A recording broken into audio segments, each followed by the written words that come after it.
mga paps, ay magluluto tayo ngayon ng ating ulam panghaponan.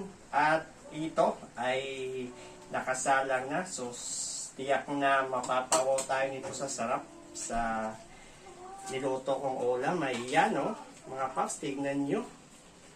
Ayan, so mayroon tayong ginisang sitaw at ang ating sahog ay, ayan, hipon. Ayan, so napakasarap nitong ulam na naman nating hapunan ngayon. Ay tiyak na mabubusog na naman tayo nito mga paps sa ating hapunan. Kaya sigurado mapapa-only rice tayo nito dahil napakasarap nitong niluluto nating ulam na sitaw at hipon. Ayan, so gisadong sitaw.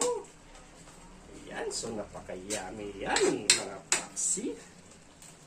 Ayan, so kunting minuto na lang at malapit na itong